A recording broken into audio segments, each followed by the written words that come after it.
All right, so we're up in the spruce fir forest. This is on Richland Balsam Mountain along the Blue Ridge Parkway. The work that we've been doing up here for the past several years is part of a study that was funded by the National Science Foundation to understand the arthropod communities that live in this unique southern Appalachian forest. So in just about 7 ranges that are isolated from one another, from far eastern Tennessee up through southern Virginia, you get these little isolated patches of spruce fir forest. So we're sampling in each of those and trying to compare the communities that occur across all of them. So Ernesto is sifting the leaf litter here, and what we do is get handfuls of the forest floor litter, put it in this sifter, and inside there's a screen, and that separates the big junk that we don't want, we leave behind, from the small stuff that contains all the arthropods.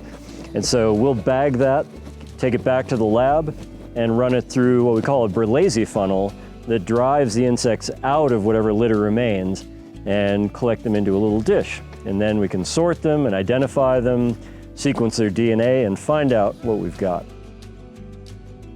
And we find some species that occur wherever the spruce fir forest is found. But more often we're finding that the species in one patch are totally different from the species in the next patch. And so it turns out that there's a lot more diversity in these patches of forest than we knew before. So many of the species that occur up here in the spruce fir forest only occur on certain mountaintops. These forest patches are like islands in the sky, and they're really isolated from each other. So you drop down in a valley, and the species that live on this mountain aren't going to be able to get over to the next mountain, 4 or 5 miles away, even though you might be able to see it. So these habitats protect a lot of these unique species because they're a lot cooler and moister than the forests that's down lower. And with the potential effects of climate change, warming and drying these areas, we're concerned that these forests and all of the arthropods that live only here might become threatened by changing environments. Warming conditions are going to cause this forest to sort of slowly be pushed upward, and eventually they're going to run out of mountaintop to live on. So their populations are going to be shrinking, and eventually they're not going to be able to sustain themselves. The arthropods that live here, they seem to be small and fairly cryptic. They're all kind of running around well, under our feet, but, beyond what we can really see.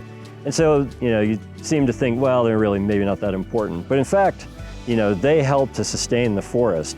If it weren't for them chewing up and recycling all this leaf litter that falls down, the soil would become depleted of nutrients.